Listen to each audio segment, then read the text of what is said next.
ഉം. ഇന്നത്തെ സെഷന് സ്റ്റാർട്ട് ചെയ്യാം അല്ലേ?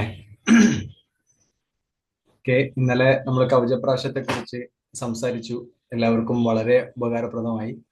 ഇന്ന് സാറ് വളരെ ഉപയോഗപ്രദമായിട്ടുള്ള അടുത്ത 2-3 പ്രൊഡക്ട്സിനെ കുറിച്ച് പരിചയപ്പെടുത്തും. എല്ലാ ആദരങ്ങളോടെയും സാറിനെ ക്ഷണിക്കുന്നു. Okay, good evening. നമ്മൾ ഇന്ന് ഓൾറെഡി 5 ആളുകളാണുള്ളത്. ബാക്കിയുള്ളവർ പ്രവേശിക്കുന്നത് പ്രതീക്ഷിക്കാതെ നമുക്ക് സ്റ്റാർട്ട് ചെയ്യാം. നമ്മളൊരു 40 മിനിറ്റ് സെഷൻ ആയതുകൊണ്ട് നമുക്ക് സ്റ്റാർട്ട് ചെയ്യാമെന്ന് പ്രതീക്ഷിക്കുന്നു. അപ്പോൾ ഇന്നലെ ഞാൻ സംസാരിച്ചത് നമ്മുടെ ഏറ്റവും വാല്യുബിൾ ആയിട്ടുള്ള ഒരു പ്രൊഡക്റ്റ് ആണ്, അല്ലെങ്കിൽ നമ്മളൊരു മാസ്റ്റർ പീസ് എന്ന് വിശേഷിപ്പിക്കാൻ പറ്റുന്ന ഒരു പ്രൊഡക്റ്റിനെ പറ്റിയാണ് ഇന്നലെ നമ്മൾ സംസാരിച്ചത്. കവചപ്രാശ് എന്ന് പറയുന്ന ഒരു ചവനപ്രാശത്തിനെ പറ്റിയാണെങ്കിൽ ഇന്ന് ഞാൻ സംസാരിക്കാൻ ഉദ്ദേശിക്കുന്നത്, പൊതുവെ ഞാൻ ഇന്നലെ സംസാരിച്ചതിനിടക്ക് പറഞ്ഞിട്ടുണ്ട്, ആയുർവേദ വൈദ്യനൊക്കെ പൊതുവെ ചോദിക്കുന്ന ഒരു ചോദ്യമാണ്, ശോധനയൊക്കെ നല്ല ക്ലിയർ ആണല്ലോ, ഒക്കെ നന്നായി പോകുന്നുണ്ടല്ലോ എന്നൊക്കെ ചോദിക്കാറുണ്ട്. ആരോഗ്യത്തിന്റെ അടിസ്ഥാനം എന്ന് പറയുന്നത് നല്ല ശോധന ഉണ്ടാവുക, ശരീരത്തിലുള്ള മാലിന്യങ്ങൾ നന്നായി പുറന്തള്ളപ്പെടുക എന്നുള്ളത് തന്നെയാണ്.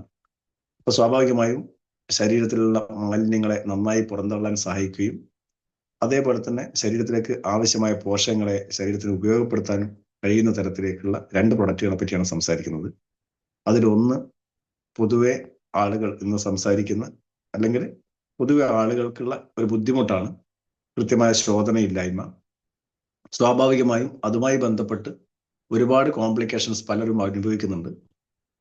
പൊതുവെ പുരുഷന്മാരെ അപേക്ഷിച്ച് ദഹന പ്രക്രിയ അത്ര ഫാസ്റ്റ് അല്ലാത്ത ആളുകളാണ് സ്ത്രീകൾ. ശോധന പൊതുവെ കുറവുള്ള ആളുകളാണ് സ്ത്രീകൾ. സ്വാഭാവികമായും ആരോഗ്യപരമായിട്ടുള്ള പ്രശ്നങ്ങൾ ഏറ്റവും കൂടുതൽ ഇതുമായി ബന്ധപ്പെട്ട് അലട്ടുന്നതും സ്ത്രീകളെയാണ്. അപ്പോ കഴിക്കുന്ന ഭക്ഷണത്തിലുള്ള പോഷകങ്ങൾ ശരീരം ആഗിരണം ചെയ്തതിനു ശേഷം ബാക്കിയുള്ള മാലിന്യങ്ങളെ കൃത്യമായി പുറന്തള്ളാൻ സഹായിക്കുന്ന തരത്തിലേക്ക് ഉള്ള ഒരു പ്രൊഡക്റ്റ്, എല്ലാവർക്കും ഉപകാരപ്രദമായിട്ടുള്ള ഒരു പ്രൊഡക്റ്റാണ്. കമ്പനിയുടെ ഏറ്റവും ലേറ്റസ്റ്റ് ആയിട്ട് ലോഞ്ച് ചെയ്ത ഒരു പ്രൊഡക്റ്റാണ് ഫുൾ ആൻഡ് ഈസി എന്ന് പറയുന്ന പ്രൊഡക്റ്റ്. അതിന്റെ ആ പേര് കൊണ്ട് തന്നെ നമുക്ക് മനസ്സിലാവും. ഫുൾ എന്ന് പറഞ്ഞാൽ മുഴുവൻ, ഈസി എന്ന് പറഞ്ഞാൽ വളരെ അനായാസമായി പോകാൻ സഹായിക്കുന്ന ഒരു പ്രൊഡക്റ്റ്. അപ്പോ സ്വാഭാവികം നമുക്കറിയാം, നല്ല ശോധന കിട്ടണമെങ്കിൽ ഫൈബർ റിച്ച് ആയിട്ടുള്ള ഫുഡ്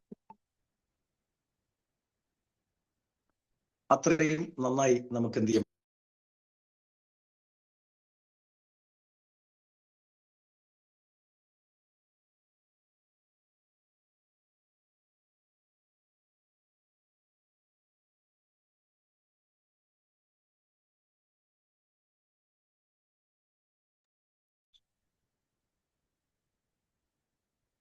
ഹലോ സാറേ കേൾക്കുന്നുണ്ടോ?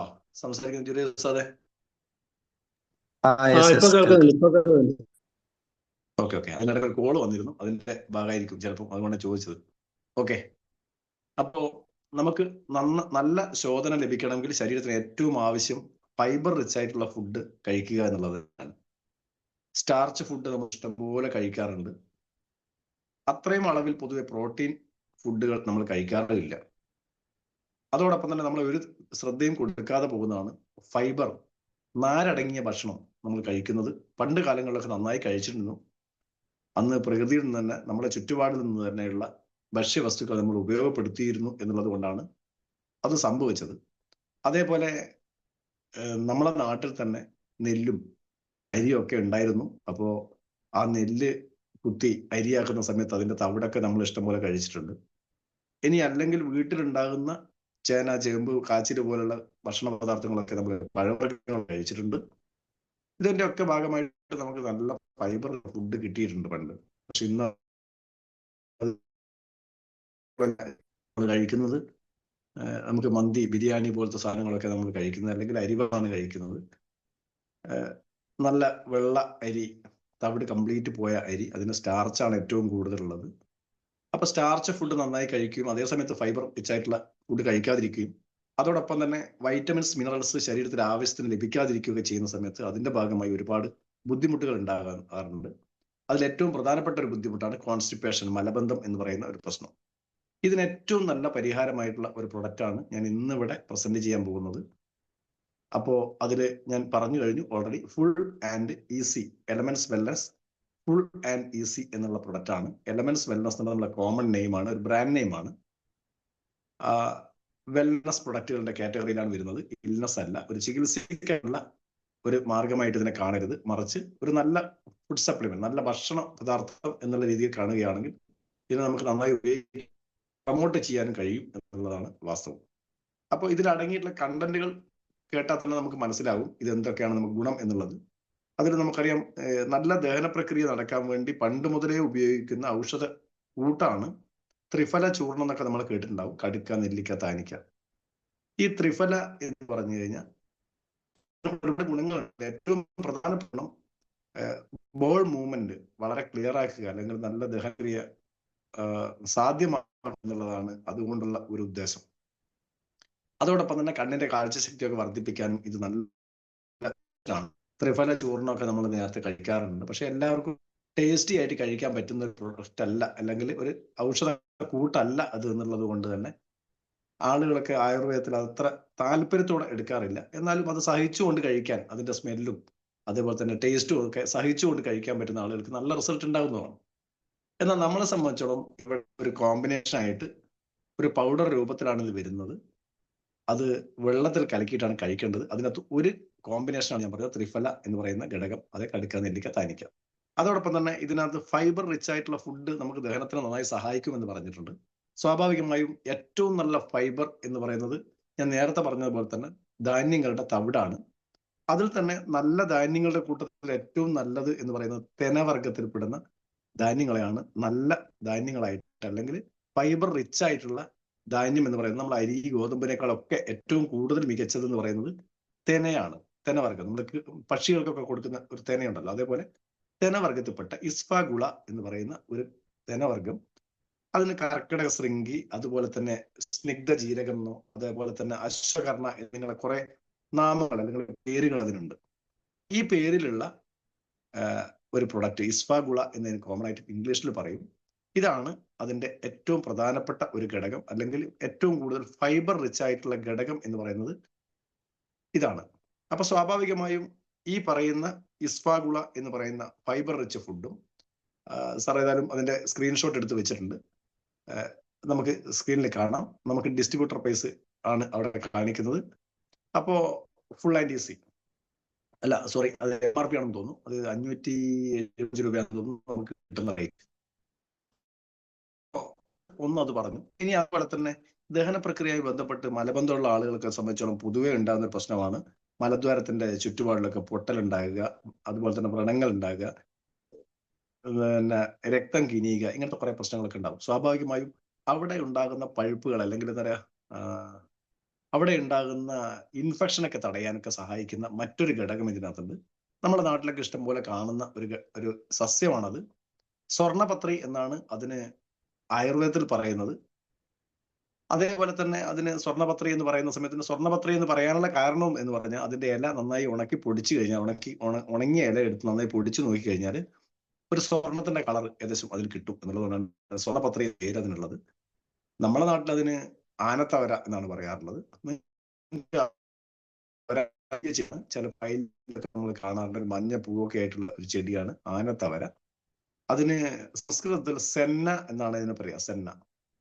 അപ്പോ ഇത് പൊതുവെ നമ്മൾ ഈ പ്രൊഡക്റ്റിൽ അല്ലാതെ അതിനെ കൊണ്ടുള്ള നേരിട്ടുള്ള ഉപയോഗം എന്ന് പറയുന്നത്, ചില ആളുകൾക്ക് വട്ടച്ചൊറി, ചുണങ്ങ് പോലത്തെ പ്രശ്നങ്ങളൊക്കെ ഉണ്ടാവും, അല്ലെങ്കിൽ പുളിനിര എന്നൊക്കെ പറയുന്ന ഒരു കാറ്റഗറി വരുന്ന സ്കിൻ പ്രോബ്ലം ഒക്കെ ഉള്ള ആളുകൾക്ക് ഇത് ഈ ആനത്തവരുടെ ഇല ഒന്ന് ഇടിച്ച് പിഴിഞ്ഞ്, അല്ലെങ്കിൽ എവിടെയെങ്കിലും ഉരച്ചു കഴിഞ്ഞിട്ടോ കല്ലിന്റെ മുകളിലൊക്കെ ഇട്ട് ഉരച്ചു കഴിഞ്ഞാൽ അതിന്റെ നീര്, കൈയിന്റെ അടിയിലിട്ട് ഉരച്ചു കഴിഞ്ഞാൽ അതിന്റെ നീര് കിട്ടും. ആ നീര് ചെയ്ത് ഒരു 5 മിനിറ്റോ 10 മിനിറ്റ് അതിനുശേഷം കുളിക്കുക. ഒരു മാക്സിമം ഒരു 3-4 ദിവസം കൊണ്ടൊക്കെ അത് കംപ്ലീറ്റ് അത് പോയി കിട്ടുകയും അതിന്റെ സൈൻ മാർക്ക് ഇല്ലാതെ തന്നെ അത് ചെയ്യുന്ന ഒരു നല്ല ഔഷധ ഗുണമുള്ള ഒരു സാധനമാണ്, അല്ലെങ്കിൽ ഒരു കണ്ടന്റ് ആണ് ഈ പറയുന്ന ആനത്തവര, അല്ലെങ്കിൽ സ്വർണപത്രി എന്ന് പറയുന്ന സെന്ന എന്ന് പറയുന്ന കണ്ടന്റ്.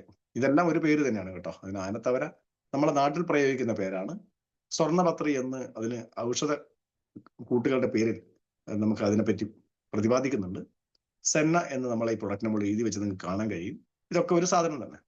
അപ്പോൾ ഈ പറയുന്ന കണ്ടന്റ് ഞാൻ നേരത്തെ പറഞ്ഞു. അതുപോലെ തന്നെ ഈ പൊട്ടലൊക്കെ ഉണ്ടെങ്കിൽ ഉണക്കാൻ സഹായിക്കും. അതുപോലെ തന്നെ ഇൻഫെക്ഷനെ തടയാൻ സഹായിക്കും. ബാക്ടീരിയൽ, ഫംഗസ് ഇൻഫെക്ഷനൊക്കെ വരാതെ സൂക്ഷിക്കാൻ ഇത് സഹായിക്കും എന്നുള്ളതാണ് ഏറ്റവും വലിയ ഗുണം എന്ന് പറയുന്നത്. അതുപോലെ തന്നെ കണിക്കൊന്ന ഞാൻ നേരത്തെ പറഞ്ഞ പോലെ തന്നെ ദഹനത്തെ നന്നായി സഹായിക്കുന്ന ഒരു ഘടകമാണ് കണിക്കൊന്ന. കണിക്കൊന്ന നമ്മുടെ നാട്ടിലൊക്കെ വിഷുക്കാലങ്ങളിൽ കെട്ടിത്തൂക്കാൻ പൂവൊക്കെ ആയിട്ട് ഉപയോഗിക്കുന്നത്. കണിക്കൊന്ന എന്നുള്ള പേര് തന്നെ അതിൽ വരാനുള്ള കാരണം വിഷുക്കാലത്ത് കണി കാണാൻ ഉപയോഗിക്കുന്ന ഒരു എന്താ പറയുക, രാവിലെ എഴുന്നേറ്റാൽ അത് കണ്ടു കഴിഞ്ഞാൽ ഐശ്വര്യമാണെന്ന് പറയുന്നു.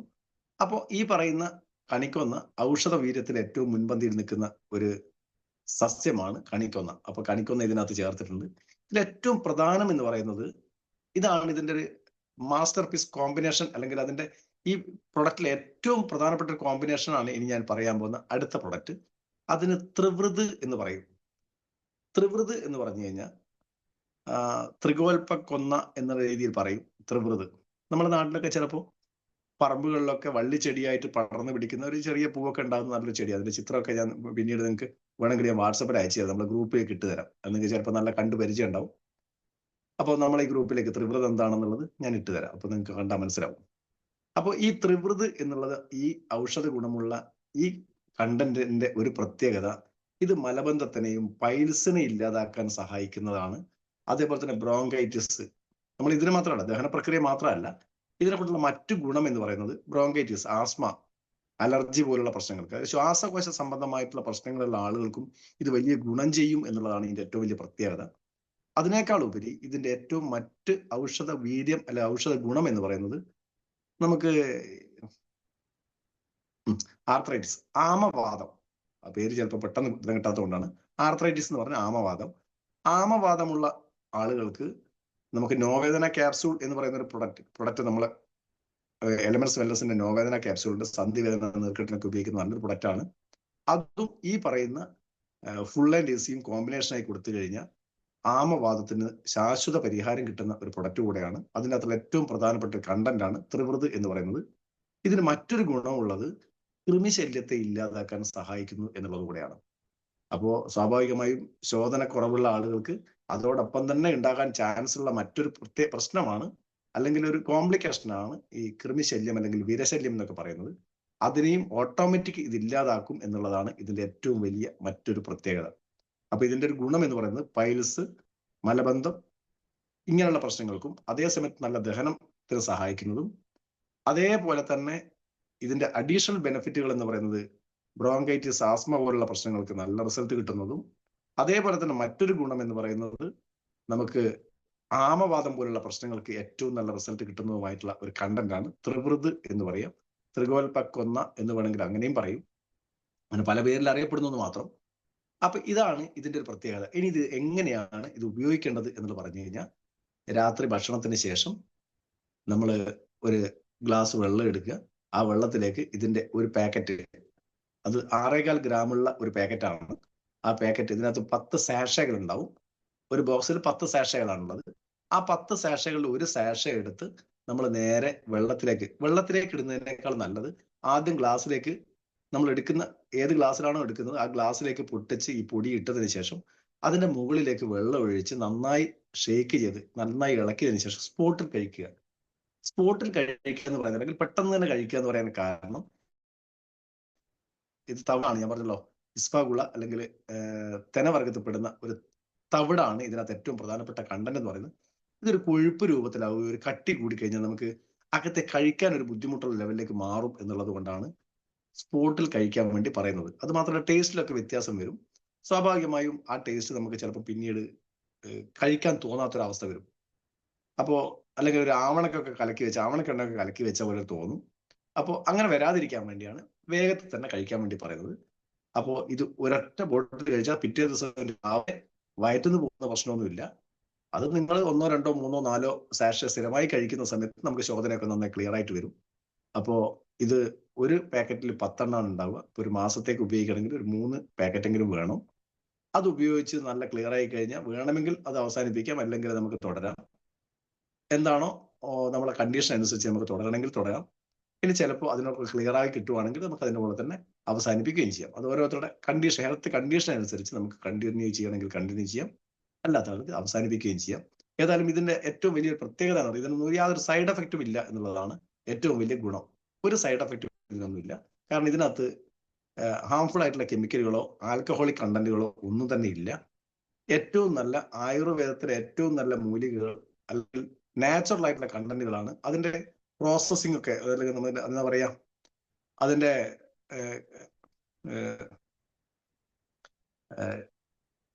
അതിന്റെ സൈഡ് എഫക്റ്റ് ഉണ്ടാകുന്ന ഏതെങ്കിലും പാർട്ടൊക്കെ ഉണ്ടെങ്കിൽ അതിനൊക്കെ സംസ്കരിച്ച് അതൊക്കെ സംസ്കരണം നടത്തിയതിനു ശേഷം ചില ആയുർവേദത്തിലെ കണ്ടന്റുകളൊക്കെ സംസ്കരിച്ച് അതിന്റെ പോഷക മൂല്യങ്ങൾ ഉപയോഗിക്കുകയും വിഷവീര്യത്തെ ഒഴിവാക്കുകയും ചെയ്തുകൊണ്ടാണ് നമ്മൾ എല്ലാവരും ഉപയോഗിക്കാറുള്ളത്. അതിന് എളുപ്പത്തിൽ പറഞ്ഞാൽ മനസ്സിലാക്കാൻ വേണ്ടി ഒരു കാര്യം കൂടെ പറയാം. നമ്മൾ വീടുകളിലൊക്കെ നമ്മൾ എല്ലാ വീടുകളിലും ചിലപ്പോൾ കപ്പ അല്ലെങ്കിൽ എന്താ പറയുക മരച്ചീനി എന്ന് പറയുന്ന ഒരു ഭക്ഷണ പദാർത്ഥം നമ്മളൊക്കെ വീട്ടിൽ ഉണ്ടാക്കാറുണ്ട്. സ്ത്രീകളൊക്കെ ചെയ്യുന്ന ഒരു പണി നമ്മൾ കണ്ടിട്ടുണ്ടാവും. കപ്പ ഏകദേശം നന്നായി വെന്ത് കഴിയുന്ന സമയത്ത് അതിന്റെ വെള്ളം ഊറ്റിക്കളയും, അല്ലെങ്കിൽ വെള്ളം ഒഴിച്ച് കളയും പുറത്തേക്ക്. ആ വെള്ളം കംപ്ലീറ്റ് ഒഴിവാക്കിയതിന് ശേഷം അത് പിന്നെ എടുത്ത് നന്നായി വേവിച്ചതിന് ശേഷം, അല്ലെങ്കിൽ വേവിക്കുന്നതോടൊപ്പം തന്നെ ഒന്നുകിൽ പച്ചക്കറികൾ മാത്രം കഴിക്കുന്ന അല്ലെങ്കിൽ വെജിറ്റേറിയൻ ആയ ആളുകളെ സംബന്ധിച്ചോളം അതിനകത്ത് കടലയോ ഇനി അല്ലെങ്കിൽ ചെറുപയറോ ഇട്ട് മിക്സ് ആക്കിക്കൊണ്ട് അത് കഴിക്കും. ഇനി അല്ലെങ്കിൽ നമ്മൾ അതിന് കൂടെ മത്സ്യമോ മാംസമോ ചേർത്ത് കഴിക്കും. അതിന്റെ കാരണം എന്ന് പറയുന്നത് അതിനകത്ത് ഒരു തരം സയനൈഡ്, ഈ സയനൈഡ് വിഷാംശമാണ്.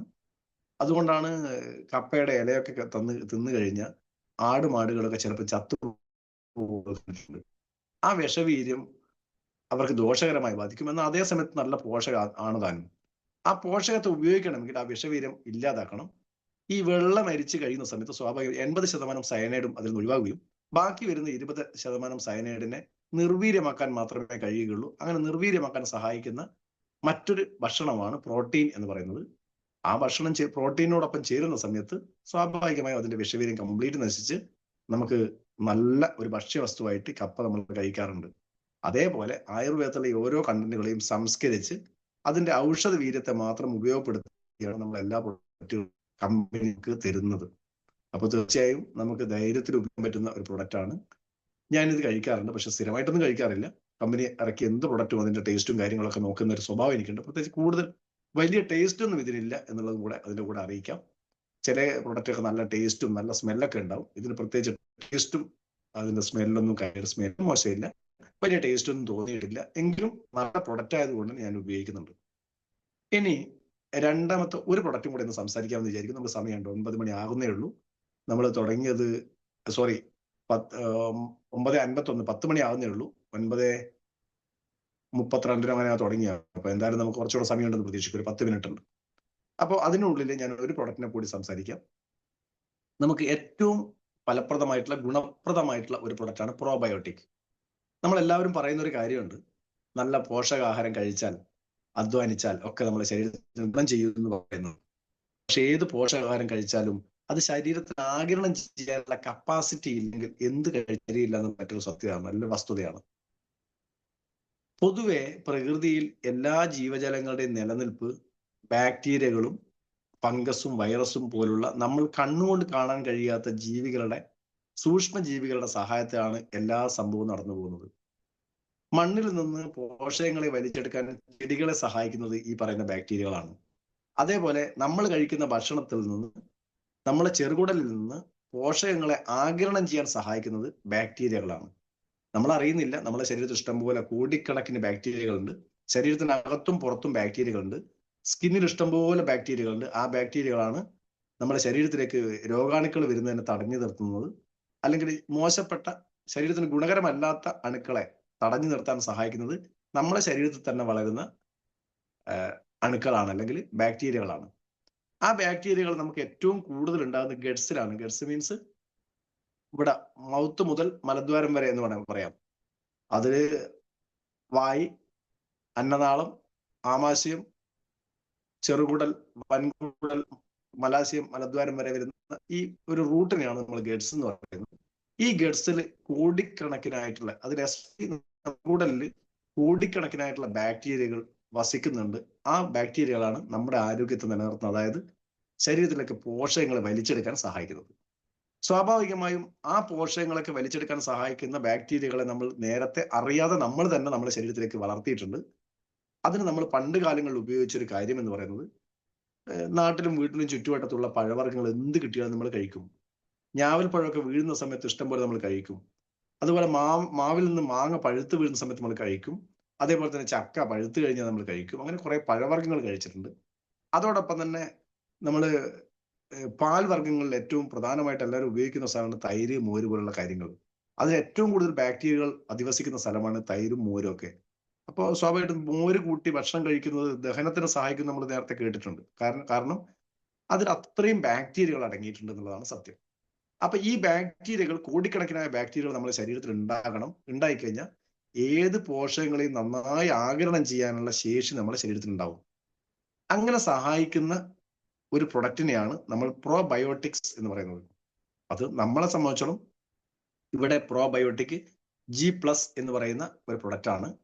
അപ്പോൾ പ്രോബയോട്ടിക് G+ എന്ന് പറഞ്ഞാൽ അതിനകത്ത് ജി എന്നുള്ളത് ഗുഡുജി എന്ന് പറയുന്ന ഒരു കണ്ടന്റ് അതിനകത്തുണ്ട്. ചിറ്റമൃതിനെയാണ് നമ്മൾ ഗുഡുജി എന്ന് പറയുന്നത്. ആ ചിറ്റമൃത് ആഡ് ചെയ്തിട്ടുള്ള ഒരു പ്രോബയോട്ടിക് ആണ്. ചിറ്റമൃതിന് വേറെയും കുറെ ഗുണങ്ങളുണ്ട്. അതുപോലെ ഡെക്സ്ട്രിൻ എന്ന് പറയുന്ന മറ്റൊരു ഘടകം അതിൻ്റെ അകത്തുണ്ട്. ഈ ചിറ്റമൃതിന്റെ പ്രത്യേകത ശരീരത്തിലെ മാലിന്യങ്ങളെ ഇല്ലാതാക്കാനും അതേ സമയത്ത് ബാക്ടീരിയകൾക്ക് ഭക്ഷണമായി നിന്നു കൊടുക്കാനും സഹായിക്കുന്ന, ബാക്ടീരിയകൾക്ക് ഏറ്റവും ഇഷ്ടപ്പെട്ട ഒരു ഭക്ഷണത്തിന്റെ കൂട്ടത്തിൽ പെടുന്നതാണ്. ബാക്ടീരിയകൾക്ക് അതിജീവനത്തിനുള്ള ഒരു ഭക്ഷണം, അവർക്ക് അതിജീവിക്കാനുള്ള ഭക്ഷണമാണ് ഈ പറയുന്ന ഗുഡുജി അല്ലെങ്കിൽ ചിറ്റമൃത് എന്ന് പറയുന്നത്. അപ്പൊ അതില് നമ്മൾ പ്രധാനമായും ഈ ബാക്ടീരിയകൾക്ക് പ്രത്യേകത, പല സാഹചര്യത്തിലും ബാക്ടീരിയകൾ പെട്ടെന്ന് നശിച്ചു പോകും. ചൂടുള്ള ഭക്ഷണം കഴിക്കുന്ന സമയത്ത് ബാക്ടീരിയകൾ നശിച്ചു പോകും. അതുപോലെ തന്നെ നമ്മൾ ഇന്ന് കഴിക്കുന്ന അജിനാമോട്ടോ പോലുള്ള കെമിക്കൽസ് ആഡ് ചെയ്തിട്ടുള്ള ഭക്ഷണം, അല്ലെങ്കിൽ നമുക്ക് നാവിന് ടേസ്റ്റ് കിട്ടാൻ വേണ്ടിയൊക്കെ ചെയ്തിട്ടുള്ള ഭക്ഷണങ്ങൾ കഴിക്കുന്ന സമയത്തും ഇതൊക്കെ നശിച്ചു പോകാനുള്ള ചാൻസ് വളരെ കൂടുതലാണ്. അതേപോലെ തന്നെ നമ്മൾ ഇന്ന് കഴിക്കുന്ന ഭക്ഷണത്തിലൊക്കെ നമുക്കറിയാം ഒരുപാട് പെസ്റ്റിസൈഡുകൾ ഇഷ്ടം പോലെ ഉണ്ട്, കെമിക്കലുകളുണ്ട്. സ്വാഭാവികമായിട്ട് കെമിക്കലിന്റെ സാന്നിധ്യങ്ങളും ബാക്ടീരിയകളെ നശിപ്പിക്കുന്നു എന്നുള്ളത് വസ്തുതയാണ്. സ്വാഭാവികമായും ഈ സാഹചര്യത്തിൽ പല ബാക്ടീരിയകളും നമ്മുടെ ശരീരത്തിൽ നിന്ന് നഷ്ടപ്പെട്ടു പോകുന്നു. അപ്പൊ നേരത്തെ ഒക്കെ നമ്മൾ ഉപയോഗിച്ചിരുന്ന ഭക്ഷണത്തിൽ ഉപയോഗിച്ചത് തൈരും പഴങ്കഞ്ഞിയും ഒക്കെ ഉപയോഗിച്ച വീടുകൾ ഇഷ്ടം പോലെ ഉണ്ട്. തലേ ദിവസം ബാക്കി വരുന്ന ചോറ് നമ്മൾ വെള്ളത്തിലിട്ട് വെച്ച്, അതോടൊപ്പം തലേ ദിവസം തൈര് കാച്ചി പാൽ ഒഴിച്ച് പിറ്റേ ദിവസം തൈരായി കഴിഞ്ഞാൽ അത് രണ്ടും കൂടെ ചേർത്ത്, പണ്ട് കാലങ്ങൾക്ക് ചീരോപ്പങ്കി മുളക് എന്ന് പറയുന്ന സാധനമുണ്ട് നമ്മുടെ നാട്ടിലുള്ള ചെറിയ മുളക്. ആ മുളകൊക്കെ കൂട്ടി ഒന്ന് കഴിച്ചു കഴിഞ്ഞാൽ അതിൻ്റെ ഒരു ടേസ്റ്റും കാര്യങ്ങളൊക്കെ വേറെയാണ്. അങ്ങനെയുള്ള ആളുകൾക്ക് നല്ല പവർ നമ്മൾ കാണാറുണ്ട്. കാരണം വേറൊന്നുമല്ല, അവരുടെ ബോഡി നല്ല ഹെൽത്തി ആയിരിക്കും. ഈ ബാക്ടീരിയകൾ അവരുടെ ശരീരത്തിൽ പ്രവർത്തിക്കുന്നു എന്നുള്ളതാണ് അതിന്റെ ഏറ്റവും പ്രധാനപ്പെട്ട ഒരു വസ്തുത. സ്വാഭാവികമായും ആ ബാക്ടീരിയകളെ നമുക്ക് ഇന്ന് കിട്ടാനില്ല. എന്നാലും തണുത്ത ഭക്ഷണം കഴിക്കില്ല. സ്വാഭാവികമായിട്ടും നമുക്ക് ഇതിനെ നമ്മളെ ക്യാപ്സ്യൂൾ രൂപത്തിലാക്കി നമ്മളെ കമ്പനി തരുന്നു. അതിൽ ഏറ്റവും പ്രധാനപ്പെട്ട 2 ബാക്ടീരിയ നമ്മളെ സഹായിക്കും. ഒന്ന് ബാസിലസ് സബ്റ്റിൽസ് എന്ന് പറയുന്ന ഒരു തരം ബാക്ടീരിയ. അത് നമ്മുടെ ചെറുകുടലിൽ ഇഷ്ടം പോലെ കോളനികളായിട്ടാണ് അത് ഉണ്ടാകുക. ബാക്ടീരിയൽ കോളനികളായിട്ടാണ് ഉണ്ടാവുക, ഒരു ബാക്ടീരിയ അല്ല. അങ്ങനെയുള്ള 1 ബില്യൺ ബാക്ടീരിയൽ കോളനികൾ സൃഷ്ടിക്കാൻ കഴിയുന്ന ഒരു ക്യാപ്സ്യൂളാണ് നമ്മുടെ ഒരു ക്യാപ്സ്യൂൾ എന്ന് പറയുന്നത്, അതായത് ബാസിലസ് സബ്റ്റിൽസ്. അപ്പോ നമ്മൾ കഴിക്കുന്ന, ഞാൻ നേരത്തെ പറഞ്ഞ ലാക്ടോബാസിലസ് ബാക്ടീരിയ എന്നാണ് നമ്മൾ തൈരിലൊക്കെ ഉണ്ടാകുന്ന ബാക്ടീരിയക്ക് പറയുന്നത്. ഇത് ബാസിലസ് സബ്റ്റിൽസ് എന്ന് പറയുന്ന ഒരു തരം ബാക്ടീരിയ ആണ്.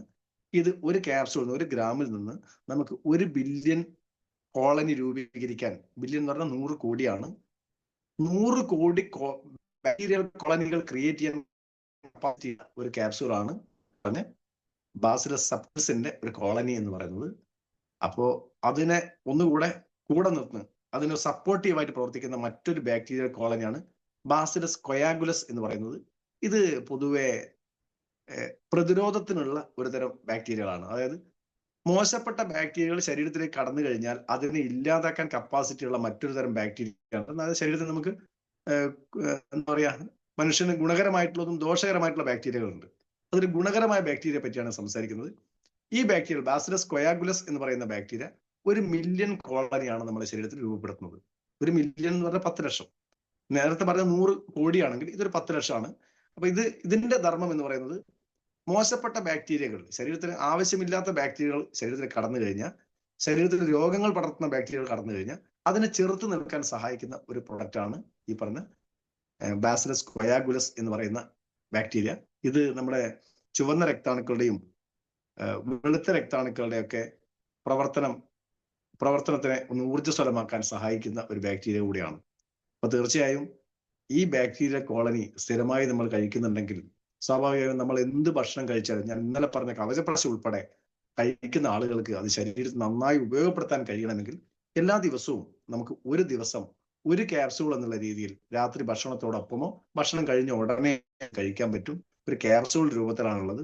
ഞാനൊക്കെ സ്ഥിരമായി കഴിക്കുന്ന ഒരു പ്രൊഡക്റ്റ് കൂടെയാണ് ഈ പറയുന്ന ബാസിലസ് കൊയാഗുലസും ബാസിലസ് സബ്റ്റിലിസും ഗുഡിജിയും അടങ്ങിയ പ്രോബയോട്ടിക് എന്ന് പറയുന്നത്. അതിൽ ആദ്യം പറഞ്ഞ ഗുഡിജി അല്ലെങ്കിൽ ചിറ്റമൃത് എന്ന് പറയുന്നത് പ്രീബയോട്ടിക് ആണ്. ഈ പറയുന്ന ബയോട്ടിക്സ്, അതായത് ബാക്ടീരിയകൾക്ക് ഭക്ഷണമാകാൻ വേണ്ടിയുള്ള പ്രീബയോട്ടിക് ആണ് പറയുന്നത്. ഡെക്സ്ട്രിൻ എന്ന് പറയുന്ന ഒരു തരം ധാന്യത്തിൽ നിന്ന് വേർതിരിച്ചെടുക്കുന്ന ഒരു ഘടകം. അപ്പോൾ ഇതും എന്ന് പറയുന്ന ഘടകം ആ ബാക്ടീരിയകൾക്ക് നന്നായി വളരാനുള്ള സാധ്യത ഒരുക്കുകയാണ് ഡെക്സ്ട്രിൻ. അത് പ്രീബയോട്ടിക്സിലാണ് അത് വരുന്നത്. ഇത് രണ്ടും കൂടെ ചേർന്നിട്ടുള്ള ഒരു പ്രോബയോട്ടിക് G+ ആണ് നമ്മുടെ ഒരു പ്രൊഡക്റ്റ്, ഒരു മാസ്റ്റർ പീസ് പ്രൊഡക്റ്റ് ആണ്. ഇത് ഏറ്റവും നന്നായി മാർക്കറ്റിൽ എന്താ പറയാ മൂവ് ചെയ്തുകൊണ്ടിരിക്കുന്നതാണ്. പല കമ്പനികളും പ്രോബയോട്ടിക് ആയിട്ടുള്ള ഉൽപ്പന്നങ്ങൾ ഉൽപ്പാദിപ്പിക്കുകയും വിതരണം ചെയ്യുന്നുണ്ട്. അതിൽ നമ്മുടെ പ്രോഡക്റ്റിന് എസ്പെഷ്യലി എലമെന്റ്സ് വെൽനസ് പ്രോബയോട്ടിക്കിന് ഒരുപാട് ഗുണങ്ങൾ കൂടുതലാണ്. കാരണം ഇത് പ്രതികൂല സാഹചര്യങ്ങളിലും അതിജീവിക്കാൻ കപ്പാസിറ്റി ഉള്ള ഒരുതരം ബാക്ടീരിയകളാണ്. സാധാരണ അതിക്ക് നശിച്ചു പോകും. ഇതിന് ഏകദേശം 18 മാസം സുഖസുന്ദരമായ ജീവൻ വിധത്തിലായാലും ആ ബാക്ടീരിയകൾ നശിക്കാതെ അവിടെ തന്നെ നിൽക്കുന്നു എന്നുള്ളതാണ് ഏറ്റവും പ്രധാനപ്പെട്ട ഒരു വസ്തുത.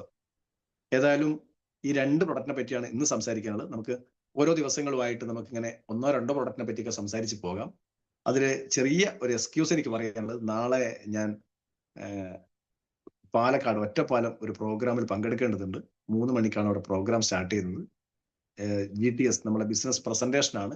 ഒറ്റപ്പാലം ടൗണിനടുത്ത് തന്നെ, ബസ് സ്റ്റാൻഡിനടുത്ത് തന്നെ 1 കിലോമീറ്റർ ഗ്യാപ്പേ ഉള്ളൂ. അവിടെ നളന്ത എന്ന് പറയുന്ന ഒരു ഹോട്ടലിൽ വെച്ചാണ് ആ പ്രോഗ്രാം നടക്കുന്നത്. അപ്പോൾ സ്വാഭാവികമായിട്ട് അവിടെ ഒരു ചീഫ് ഗസ്റ്റ് ആയിട്ട് എനിക്ക് പോകേണ്ടതുള്ളത് കൊണ്ട് അവിടുന്ന് കഴിഞ്ഞ് ആ പ്രോഗ്രാം കഴിഞ്ഞ് വരുന്ന സമയത്ത് എന്തായാലും കുറച്ച് നന്നായി ലേറ്റ് ആകാനുള്ള ചാൻസ് ഉണ്ട്. അപ്പോൾ ഒന്നും വിചാരിക്കരുത്. അപ്പോൾ നിങ്ങളുടെയൊക്കെ അനുവാദത്തോടുകൂടെ നാളത്തെ പ്രോഗ്രാം നമുക്ക് മാറ്റി അത് മറ്റന്നാൾ നമുക്ക് പിന്നെയും ഒന്ന് പുനരാരംഭിക്കാം. ഒരു ദിവസം നിങ്ങളൊക്കെ ഒന്ന് ക്ഷമിക്കണം എന്ന് പറഞ്ഞുകൊണ്ട് തൽക്കാലം ഞാൻ അവസാനിപ്പിക്കുന്നു. Okay, GML FCL. Okay, thank you.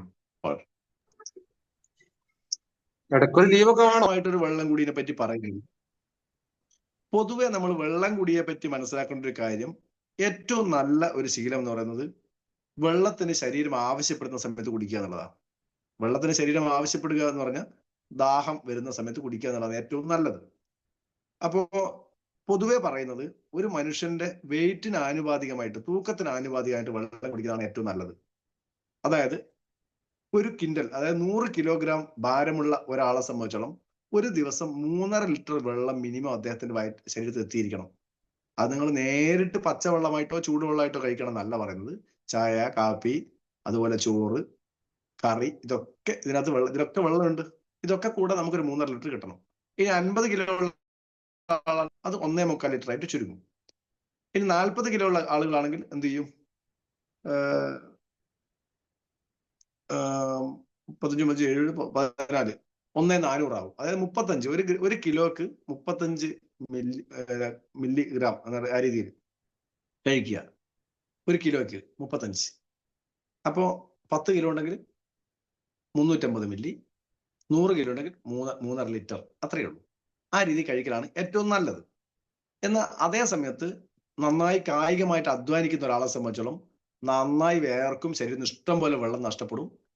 അപ്പൊ സ്വാഭാവികമായിട്ടും അതിന് ആനുപാതികമായിട്ട് ശരീരം ആവശ്യപ്പെടും. അദ്ദേഹത്തിന് ദാഹം എന്നുള്ള ഒരു വികാരം ഉണ്ടാവും. സ്വാഭാവികമായിട്ട് ആ സമയത്ത് കഴിക്കണം. ഇത്രയാണ് വെള്ളം കുടിയെ പറ്റി പറയുന്നത്. ഓവർ വെള്ളം കുടിക്കുന്നതും തീരെ വെള്ളം കുടിക്കാതിരിക്കുന്നതും രണ്ടും ശരീരത്തിന് ദോഷമാണ്. ഓവർ വെള്ളം കുടിക്കുന്ന സമയത്ത് കിഡ്നി കൂടുതൽ പ്രവർത്തനക്ഷമമാവും, കിഡ്നി കൂടുതൽ വർക്ക് ചെയ്യേണ്ട ഒരു സാഹചര്യം ഉണ്ടാവുകയും ചെയ്യും. എന്നാൽ തീരെ വെള്ളം കുടിക്കാതിരുന്നു കഴിഞ്ഞാൽ ശരീരത്തിൽ എല്ലാ ഭാഗത്തേക്കും പോഷകങ്ങൾ എത്തുന്നത് വളരെ പരിമിതമാവും. ശരിക്കും ഓക്സിജന്റെ സപ്ലൈ വളരെ കുറയും, ശരീരത്തിന് മൊത്തം ക്ഷീണം ഉണ്ടാവും. ഇത് രണ്ടും വരാതെ സൂക്ഷിക്കുക, ശ്രദ്ധിക്കുക എന്നുള്ളത് മാത്രമാണ് ഈ അവസരത്തിൽ പറയാനുള്ളത്. ഇതിന് മാത്രമായിട്ട് നമ്മൾ പ്രത്യേകിച്ച് വെള്ളം കുടിക്കേണ്ട ആവശ്യമൊന്നുമില്ല. Okay, okay sir. സാറേ ആവട്ടെ, ഓ പറഞ്ഞു സാറേ. നമ്മളെ ഇന്നലെ കവചപ്രാശന്റെ ഒരു പ്രസന്റേഷൻ ഉണ്ടായിരുന്നല്ലോ. Okay sir, okay. അപ്പൊ അതില് പിന്നെ നല്ല ശോധനം ഉണ്ടാകുമെന്ന് പറഞ്ഞു അത് കഴിച്ചാല്. അതെ അതെ. അപ്പൊ ഓൾറെഡി നല്ല ശോധനം ഉള്ള ആളുകൾക്ക് പിന്നെ വേറൊരു അസുഖം ഉണ്ടായതിന്റെ പേരിലാണ് ഈ കവചപ്രാശ് കഴിക്കുന്നത്. അപ്പൊ അയാൾക്ക് ഈ ശോധനം അമിതമാകുമോ? ഏയ് ഇല്ല ഇല്ല, ശോധന ഇത് വയറിളകാനുള്ള സാധനമൊന്നും അല്ല കൊടുക്കുന്നത്. ശോധന ഉണ്ടാകാനുള്ള സാഹചര്യമുണ്ട്. ഓൾറെഡി ശോധന ഉള്ള ആളുകൾക്ക് അത് അമിതമാകാനോ അത് കുറയാനുള്ള സാഹചര്യമില്ല. നമ്മൾ ഇതൊക്കെ ഒരു ബാലൻസിങ് ആയിട്ട് പോകുന്ന സാധനമാണ്. അതായത് നമ്മൾ ചില പഴവർഗ്ഗങ്ങളൊക്കെ കഴിച്ചാൽ നമ്മൾ ശോധന ഉണ്ടാവും എന്ന് പറഞ്ഞാൽ അതിന് വയറ്റുനിന്ന് പോകുന്നതല്ല. അത് പോകണമെങ്കിൽ ശരീരത്തിന് എന്താ പറയാ, പ്രോപ്പർ അല്ലാത്ത എന്തെങ്കിലും സംഗതികൾ ചെയ്യണം. ഇത് ഇംപ്രോപ്പർ ആയിട്ടുള്ള ഒന്നുമില്ല, ശരീരത്തിന് ഗുണകരമായിട്ടുള്ള സംഗതി. ഇത് ശരീരം എങ്ങനെ ഉപയോഗപ്പെടുത്തുന്നതനുസരിച്ചിരിക്കും. സ്വാഭാവികമായിട്ട് നമ്മൾ ചില ഭക്ഷണമൊക്കെ കഴിച്ചാൽ നമ്മൾ പറയുമല്ലോ, പിന്നെ മാമ്പ് പോലുള്ള സാധനം, ഫൈബർ റിച്ച് ആയിട്ടുള്ള ഫുഡ് കഴിച്ചാൽ നല്ല ശോധന ഉണ്ടാവും പറയും. എന്ന് വെച്ച് വയറ്റിന്ന് പോവില്ല. വയറിന്ന് പോകണമെങ്കിൽ ദഹിക്കാത്തൊരവസ്ഥ വരണം. ശരീരത്തിന് ഉപയോഗിക്കാൻ പറ്റാതെ ബുദ്ധിമുട്ടുന്ന ഒരു സാഹചര്യം വന്നാൽ അത് എങ്ങനെയെങ്കിലും പുറന്തള്ളാനുള്ള പണിയാണ് ശരീരം നോക്കുക. ആ സമയത്താണ് നമ്മുടെ ലൂസ് മോഷൻ ഒക്കെ ഉണ്ടാകുന്നത്. ചില ഭക്ഷണം കഴിച്ചാൽ ദഹിക്കാതെ വരും. ശരീരത്തിൽ ഒന്നും ചെയ്യാതെ പറ്റുന്ന ഒരു സാഹചര്യം വരുന്ന സമയത്ത് ഇത് പുറന്തള്ളാൻ ശരീരം സ്വീകരിക്കുന്ന മാർഗം അത് കുറച്ചുകൂടെ ലൂസാക്കി എങ്ങനെ പുറന്തള്ളുക എന്നുള്ളതാണ്. അങ്ങനത്തെ ഒരു സാഹചര്യം അല്ല ഇവിടെ ഉണ്ടാകുന്നത്. അപ്പൊ യാതൊരു പ്രശ്നവുമില്ല. ഞാൻ ഈ പറഞ്ഞ ഫുൾ സീസണിന്റെ പ്രൊഡക്റ്റ് തന്നെ ഞാനിപ്പോൾ ഓൾറെഡി കഴിക്കുന്നുണ്ട്. എനിക്ക് പ്രത്യേകിച്ച് കൂടുതൽ അതിന് എഫക്റ്റ് ഒന്നും തോന്നിയിട്ടില്ല. കാരണം ഓൾറെഡി നല്ല ശോധന ഉള്ള ആളാണ് ഞാൻ. ഇപ്പൊ എന്റെ വൈഫൊക്കെ എന്നോട് പറയും, രാവിലെയും രാത്രിയും 2 നേരം പോകുന്നത് ഇനി ഫുള്ള് കക്കൂസിരിക്കേണ്ട പരിപാടിയാണോ എന്ന് വെച്ചിട്ടുണ്ട്. ഞാൻ വിചാരിച്ചു എന്തായാലും ഒന്ന് അറിയണമല്ലോ എന്താ സാധനം, അങ്ങനെ എടുത്ത് കഴിക്കാൻ തുടങ്ങി. എനിക്ക് പ്രത്യേകിച്ച് കൂടുതലായിട്ടും തോന്നിയില്ല, കാരണം നല്ല ശോധന ഓൾറെഡി ഉണ്ട്. അതുകൊണ്ട് എനിക്ക് കൂടിയിട്ടില്ല കുറഞ്ഞിട്ടില്ല. അത് നല്ല മോശമായിട്ട് പോകുന്നു മാത്രം, വേറെ പ്രശ്നങ്ങളൊന്നുമില്ല.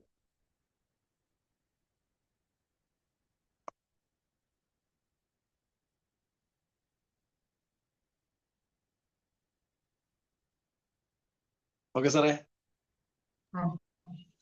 സാറേ ഓക്കെ. കേൾക്കാവോ? പിന്നെ ഭക്ഷണം എന്ത് വയറ്റിലെത്തിയാലും അപ്പൊ വയറ് വേദന സ്വഭാവം നമ്മളെ. ഓക്കെ. അപ്പൊ അതിന് ഏറ്റവും ഏതാ കൊടുക്കേണ്ടത്? അതിന് ഏറ്റവും നല്ലത്, നമ്മളെ പ്രൊഡക്റ്റിനെ പറ്റി നമ്മൾ സംസാരിക്കുന്ന സമയത്ത് പിന്നെ പറയാം. പക്ഷെ എന്നാൽ ഇപ്പം പറഞ്ഞു തരാം.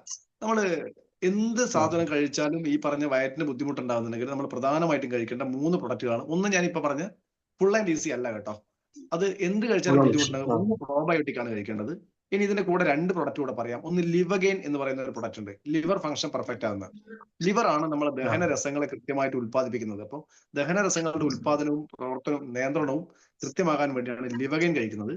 മറ്റൊന്ന് ഇമ്മ്യൂണോ3 പ്ലസ് എന്ന് പറയുന്നത് കടുക്ക, നെല്ലിക്ക, താനിക്ക അടങ്ങിയിട്ടുള്ള മറ്റൊരു പ്രൊഡക്റ്റാണ് ഇമ്മ്യൂണോ3 പ്ലസ്. അത് ബോൾ മൂവ്മെന്റ് വളരെ കൃത്യമാക്കാനും ആമാശയത്തിന്റെ പ്രവർത്തനങ്ങൾ പെർഫെക്റ്റ് ആക്കാനും സഹായിക്കും. അപ്പൊ സ്വാഭാവികമായിട്ട് ദഹന പ്രക്രിയ ക്ലിയർ ആകും. ഇനി പ്രോബയോട്ടിക് നമ്മളെ കുടലിന്റെ ആരോഗ്യം, ചെറുകുടലിന്റെ ആരോഗ്യത്തെ മെച്ചപ്പെടുത്തുന്നതാണ്. അപ്പൊ ഇത് 3ഉം ഒരു കോമ്പിനേഷൻ ആയിട്ട് കഴിക്കുക. ലിവഗെയിൻ സിറപ്പായാലും ക്യാപ്സൂൾ ആയാലും പ്രശ്നമില്ല, നിങ്ങൾക്ക് ഇഷ്ടമുള്ള കഴിക്കാം. ഇമ്മ്യൂണോ3 പ്ലസ് ക്യാപ്സൂൾ മാത്രമേ ഉള്ളൂ.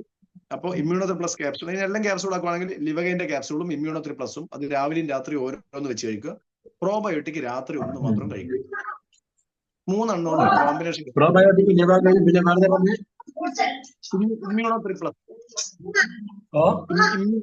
ഇമ്മ്യൂണോ IMMU3 പ്ലസ്, ഇമ്മ്യൂണോ3 പ്ലസ് പറഞ്ഞാൽ പ്രധാനമായിട്ട് കടുക്ക, നെല്ലിക്ക, താനിക്കാണ് 3 എന്ന് പറയുന്നത്. അതിന് കൂടെ അഡീഷണൽ കുറച്ച് കണ്ടന്റുകൾ കൂടെ ഉണ്ട്. അപ്പൊ ഇമ്മ്യൂണോ3 പ്ലസ് ആണ് അതിന് ഏറ്റവും ബെസ്റ്റ്. ഈ 3 പ്രൊഡക്റ്റ് ഇമ്മ്യൂണോ3 പ്ലസ്, ലിവഗെയിൻ, പ്രോബയോട്ടിക് രാത്രി 1 കഴിച്ചാൽ മതി. മറ്റേ 2ഉം ഞാൻ ആദ്യം പറഞ്ഞ ഇമ്മ്യൂണോ3 പ്ലസും ലിവഗെയിനും രാവിലെയും രാത്രി ഓരോന്നും ക്യാപ്സൂൾ. ഇനി ലിവഗെയിന്റെ സിറപ്പും കിട്ടാനുണ്ട്. സിറപ്പാണെങ്കിൽ രാവിലെ 2 ടീസ്പൂൺ, രാത്രി 2 ടീസ്പൂൺ സിറപ്പാണെങ്കിൽ. സിറപ്പിന് ഒരു കയ്പും മധുരവും ചേർന്നുള്ള മിക്സ് ആയിട്ടുള്ള ഒരു ടേസ്റ്റ് ആണ്. എല്ലാവർക്കും ടേസ്റ്റ് പിടിക്കണമെന്നില്ല. ക്യാപ്സൂൾ അങ്ങനത്തെ പ്രശ്നമില്ലല്ലോ, അതുകൊണ്ട് 2ഉം പറഞ്ഞത്.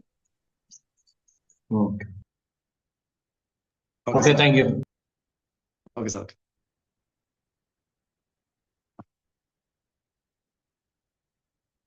ഇനി എന്തെങ്കിലും സംശയങ്ങളോ കാര്യങ്ങളോ ഉണ്ടോ സാറേ? ഇല്ലെങ്കിൽ ഏകദേശം എനിക്ക് തോന്നുന്നു നമ്മളെ കട്ടാകാനുള്ള ഏകദേശം സമയമായെന്ന് എനിക്ക് തോന്നുന്നു. അപ്പൊ അങ്ങനെയാണെങ്കിൽ കൺക്ലൂഡിങ് ചെയ്യാനുള്ള വേണമെങ്കിൽ കൺക്ലൂഡ് ചെയ്യാം. ഹക്കീം സക്കാഫ് ലൈനിലുണ്ടോ? ഇല്ലല്ല, ജോയിൻ ചെയ്തിട്ടില്ല. ശരി, ഓക്കെ. അത് ജുനൈജ് ഉസ്താദിന്റെ പ്രൊഫൈൽ ഫോട്ടോ ആണെന്നില്ല അത്? അതെ അതെ. ഹക്കീം സാറിന്റെ ഫോട്ടോ കാണുന്നുണ്ട് അവിടെ. Okay okay, right. ആ. ഓക്കെ സാറേ, അങ്ങനെയാണെങ്കിൽ ക്ലോസ് ആയിട്ടുണ്ടെങ്കിൽ നമുക്ക് എന്ത് ചെയ്യാം? ഇനി ടൈമിന്റെ മുമ്പേ ഒന്ന് ക്ലോസ് വൈൻഡപ്പ് ചെയ്യുകയാണെങ്കിൽ വൈൻഡപ്പ് ചെയ്യാം. ഓക്കെ ഓക്കെ, ഇനി ആർക്കെങ്കിലും ചോദിക്കാണ്ട് ചോദിക്കാട്ടോ, ഒരു 2 മിനിറ്റ് കൂടെ ഉണ്ട്. Okay okay, right.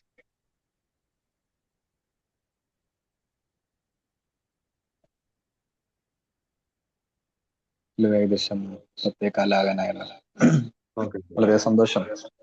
നല്ല ഓക്കെ സാർ. അവതരണമായിരുന്നു.